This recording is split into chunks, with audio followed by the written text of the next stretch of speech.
अस्सलाम वालेकुम, welcome back to another video. एक बार आज की वीडियो में हम आपको बताने वाले हैं कुल्लू सलमान के सीज़न 5 के सेट के बारे में और साथ साथ एक ऐसे किरदार के बारे में बात करने वाले हैं जिसका आपको अभी तक इल्म नहीं हुई है। तभी कुछ ही दिनों में इसकी एंट्री होने वाली है और सीज़न भी आपको जल्द इंशाल्लाह देखने को मिलेगा।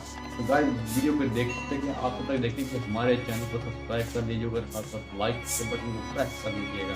दोस्तों सबसे पहले बात करते हैं कुल्लू सलमान के सेट के बारे में, जो कि बहुत जल्द तैयार होने वाला है। इन तैयार होकर इसके पहले ट्रेलर जो है ना इसी हफ्ते को रिलीज होने वाला है। पिछली वीडियो में हमने आपको बताया था कि कुल्लू सलमान का ट्रेलर बहुत ज़्यादा आने वाला है, तो वो इंतज़ार की घड़ी अब ख़त्म हो चुकी है।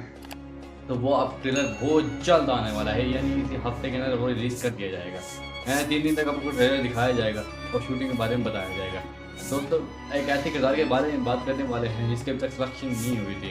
उससे हम उस करेक्टर के बारे में बात करने वाले हैं, शम्स चावश के बारे में। लेकिन आपको सीज़न 1 में दिखाया गया था, सीज़न 2 में नहीं दिखाया गया, सीज़न 3 में नहीं दिखाया गया, लेकिन अचानक तौर पे इसको गैप कर दिया गया था। दोस्तों इसकी एंट्री बहुत जल्द हो चुकी है और एक कुछ दिनों में एक ट्रेलर के अंदर शामिल आपको देखने को मिलेगी। यानी कुछ ही किस्तों में दिखाने के बाद इसको शेयर कर दिया जाएगा और इस करेक्टर ख़त्म कर दिया जाएगा। तो वीडियो आपको पसंद आएगी, वीडियो पसंद आए तो वीडियो को लाइक कीजिएगा और हमारे चैनल को सब्सक्राइब कर लीजिए।